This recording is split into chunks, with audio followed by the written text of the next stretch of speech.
तू बड़ भागिनी,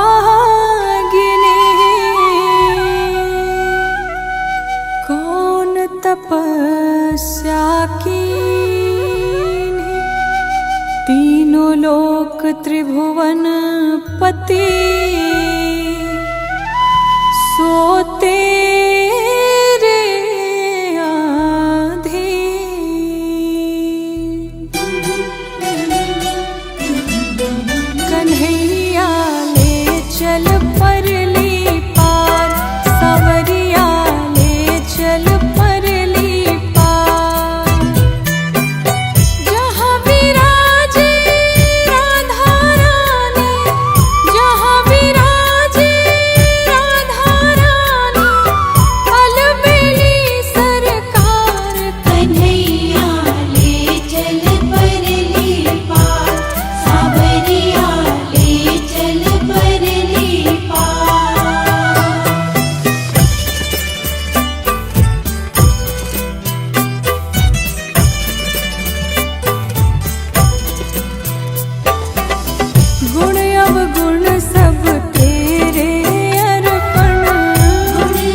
लज्जाशील गवा बैठी हूँ, लज्जाशील गवा बैठी हूँ।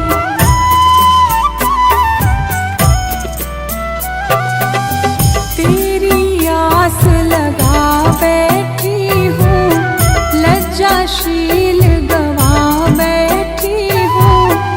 आंखें खूब थका बैठी हूँ, सावरिया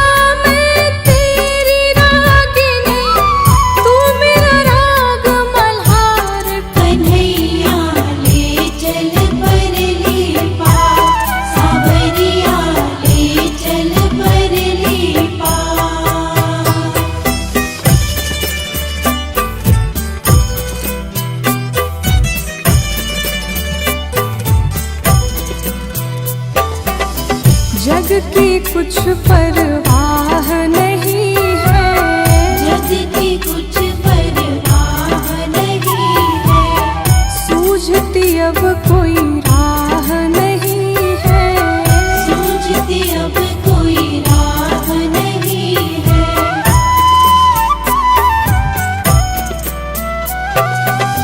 जग की कुछ परवाह नहीं है, सूझती अब कोई राह नहीं है। और बची कोई चाह नहीं है। मेरे प्रीतम मेरे माझी, कर दो नैया पार। कन्हैया ले चल परली पार, सावरिया ले चल परली पार।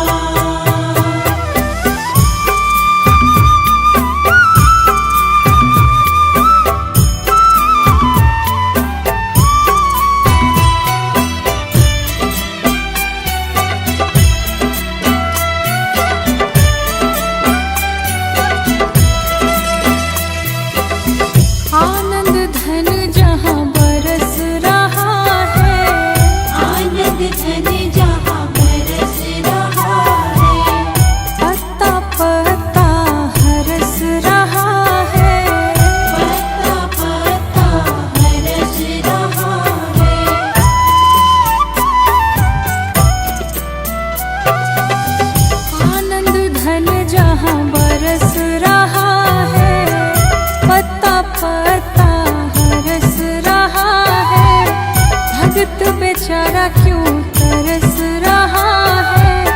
बहुत हुई अब हार गई मैं, क्यों छोड़ा मझधार। कन्हैया ले चल परली पार, सावरिया ले चल परली पार।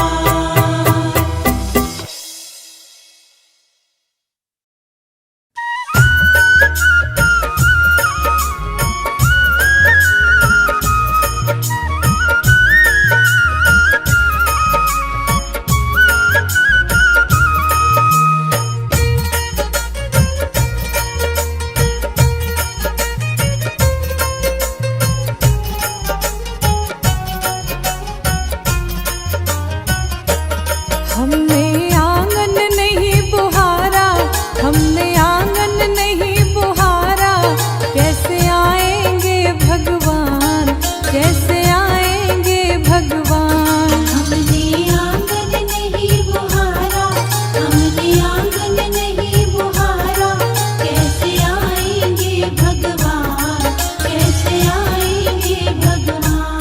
चंचल मन को नहीं संभाला, चंचल मन को नहीं संभाला, कैसे आएंगे भगवान, कैसे आएंगे भगवान। चंचल मन को नहीं संभाला, चंचल मन को नहीं संभाला, कैसे आएंगे भगवान, कैसे आएंगे भगवान।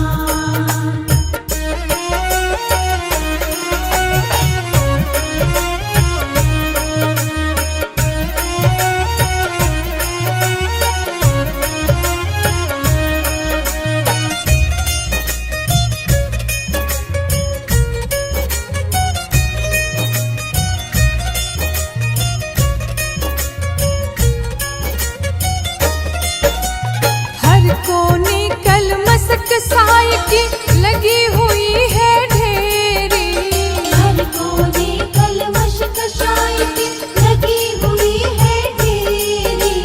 नहीं ज्ञान की किरण कहीं भी, हर कोठरी अंधेरी।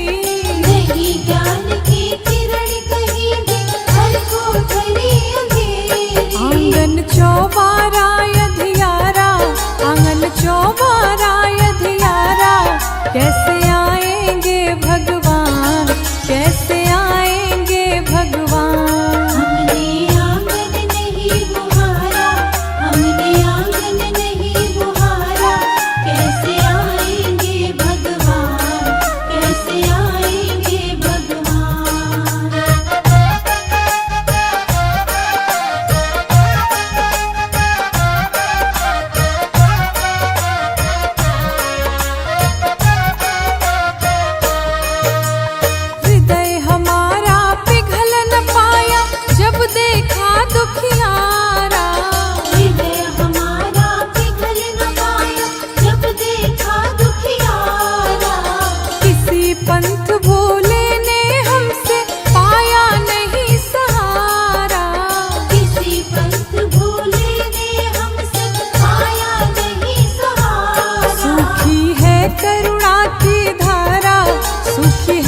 शबरी घर जाते।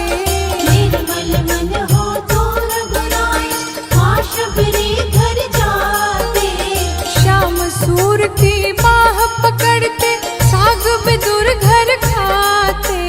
श्याम सूर की बाह पकड़ते, साग विदुर घर खाते। इस पर हमने नहीं विचारा, इस पर तुमने नहीं विचारा, कैसे आएंगे भगवान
श्याम सलोनी सूरत नैनन बीच बसाऊंगी।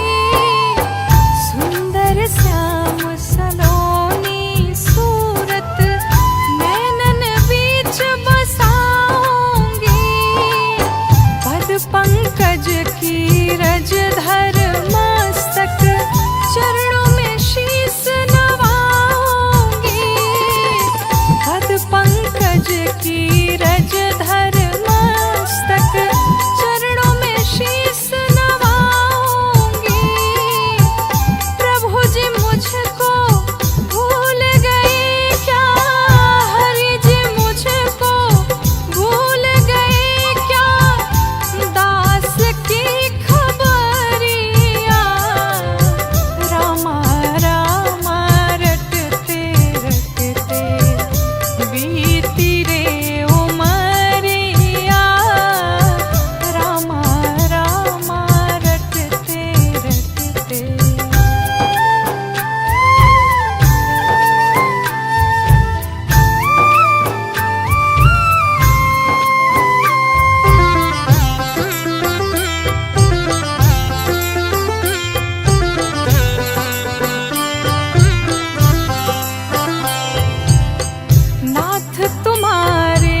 सागर सब गुण आगर, जेहि गावहि श्रुति संता।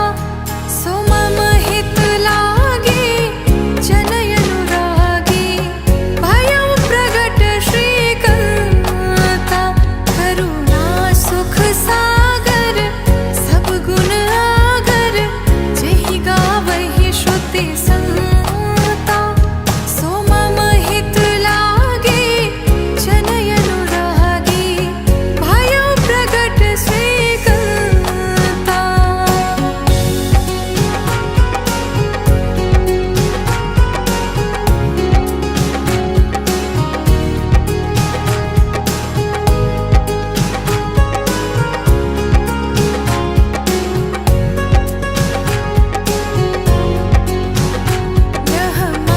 ब्रह्माण्डनिकाया निर्मित माया, रोम रोम प्रतिवेद कहे। मम उरसो बासी यह उपहासी, सुनत धीर मति धीर न रहे। ब्रह्माण्डनिकाया निर्मित माया, रोम रोम प्रतिवेद कहे। मम उरसो बासी यह उपहासी, सुनत धीर मति धीर न रहे।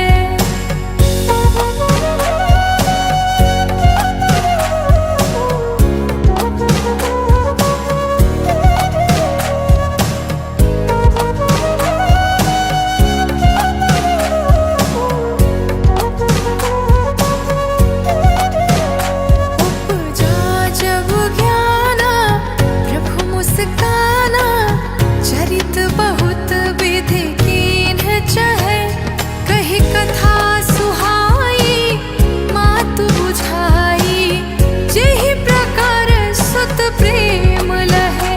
उपजा जब ज्ञाना प्रभु मुस्काना, चरित बहुत विधि कीन्ह चहे। कही कथा सुहाई मातु बुझाई, जेहि प्रकार सुत प्रेम लहे।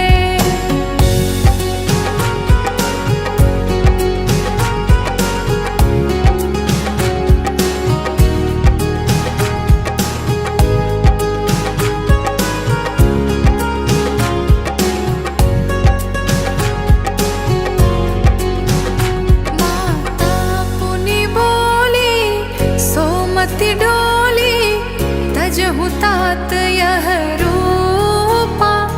की जैसी सुलीला अति प्रियशीला, यह सुख परम अनूपा। माता पुनि बोली सोमति डोली, तजहु तात यह रूपा। की जैसी सुलीला अति प्रियशीला, यह सुख परम अनूपा।